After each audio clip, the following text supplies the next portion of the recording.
যে একটি সূরাকে ভালোবাসলে জানাজায় লক্ষ ফেরেশতারা ছুটে আসেন, আপনার জানাজায় হাজার হাজার লক্ষ লক্ষ ফেরেশতারা জানাজায় অংশগ্রহণ করবেন। যদি একটি সূরাকে আপনি ভালোবাসতে পারেন, একটি সূরাকে আপনি মহব্বত করে বেশি বেশি করে তেলাওয়াত করতে পারেন। সূরাটি খুবই ছোট্ট এবং খুবই সহজ।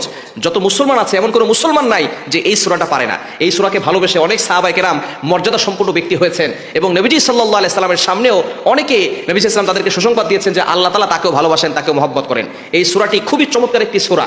নবীজি সাল্লাল্লাহু আলাইহি সাল্লাম জানিয়ে দিয়েছেন যে ব্যক্তি একবার এই সূরাটি পাঠ করে কোরআন শরীফ 10 পারা পড়লে যে সওয়াব হয় সেই সওয়াব তার আমলনামায় দিয়ে দেওয়া হয়। সুবহানাল্লাহ বিহামদি।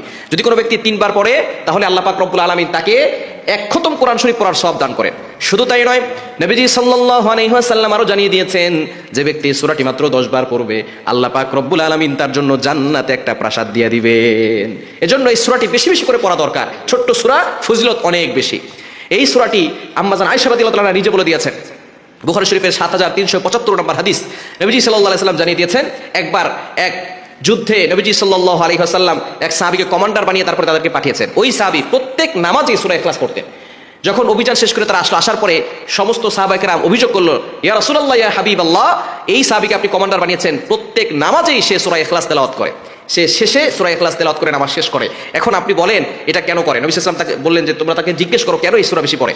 সেই সাহাবী বললেন, ইয়া রাসূলুল্লাহ, ইয়া হাবিবাল্লাহ, এই সূরা আল্লাহর পরিচয় রয়েছে, এই জন্য আমি এই সূরাটা বেশি বেশি তেলাওয়াত করি। নবীজি সাল্লাল্লাহু আলাইহি সাল্লাম বলেছেন, আন্নাল্লাহা ইউহিব্বু, নিশ্চয়ই আল্লাহ তোমাকে ভালোবাসেন, আর এই সূরাই তোমার জন্য জান্নাতে যাওয়ার জন্য যথেষ্ট হয়ে যাবে। এই জন্য এই সূরাটি পড়ার দরকার আছে না নাই? আপনি যত বেশি পারেন এই সূরাটি পড়বেন। সূরাটি হচ্ছে সূরাতুল ইখলাস। সূরার নাম কি? সূরা ইখলাস। কুল হুয়াল্লাহু আহাদ আল্লাহুস সামাদ লাম ইয়ালিদ ওয়া লাম ইউলাদ ওয়া লাম ইয়াকুল লাহু কুফুয়ান আহাদ। নবীজি সাল্লাল্লাহু আলাইহি ওয়াসাল্লামের একজন সাহাবী আবু যর গিফারী রাদিয়াল্লাহু তাআলা তিনি এই সূরাটি বেশি বেশি পড়তেন। জিবরাইল আলাইহিস সালাম এসে বলতেছেন, ইয়া রাসূলুল্লাহ, ইয়া হাবিবাল্লাহ, আপনার সে আবু যর গিফারী কোথায়? নবী সাল্লাল্লাহু আলাইহি ওয়াসাল্লাম বলতেছেন, আপনিও কি আবু যর গিফারীকে চিনেন? বলে, হ্যাঁ চিনি। কিভাবে চিনেন? বলে, তাকে শুধু আমি চিনি না, আসমানের সকল ফেরেশতারা চিনে। কিভাবে চিনে? বলে, সে সূরা ইখলাস বেশি বেশি তেলাওয়াত করে, এজন্য আসমানের ফেরেশতারাও তাকে চিনে, আমি জিবরাইলও তাকে চিনি। বলেন সুবহানাল্লাহ। শুধু তাই নয়, একজন সাহাবী সূরা ইখলাস বেশি বেশি তেলাওয়াত করতেন। এই সাহাবী যেদিন মারা গিয়েছেন, আসমান থেকে লক্ষ লক্ষ ফেরেশতা তার জানাজায় হাজির হয়েছেন।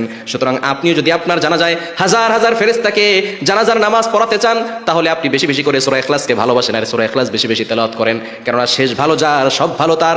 আপনি মারা যাওয়ার পরে আশেপাশের মানুষজন, ফেরেশতারা যদি বলে যে না লোকটা ভালো ছিল, আল্লাহ পাক রব্বুল আলামিন তাদের কথা অনুযায়ী আপনার কবরখানা জান্নাতের বাগান বানায়া দিবেন। এজন্য বেশি বেশি করে সূরা ইখলাস তেলাওয়াত করবেন এবং যারা যায় লক্ষ ফেরেশতারা ছুটে আসবে। যদি আপনি বেশি বেশি করে ইস্তিগফার এবং বেশি বেশি করে সূরা ইখলাস তেলাওয়াত করতে পারেন, আল্লাহ পাক রব্বুল আলামিনের ভালোবাসা অন্তরে ফিট করতে পারেন। এই সূরার এতটা ফজিলত কেন? নবীজি সাল্লাল্লাহু আলাইহি সাল্লাম যখন কালিমার দাওয়াত দেওয়া শুরু করেছে, তখন কাফেররা জিজ্ঞেস করেছে, মুহাম্মদ, তুমি যে আল্লাহর কথা বললে, আল্লাহ কয়জন? আমাদের দেব দেবতা তো অনেকজন, আমাদের কোটি কোটি দেবতা, তোমার আল্লাহ কয়জন? তখন আল্লাহ তাআলা সূরা নাযিল করলেন, কুল হুয়াল্লাহু আহাদ, নবী হে আপনি বলুন আল্লাহ এক, অদ্বিতীয়, আল্লাহুস সামাদ।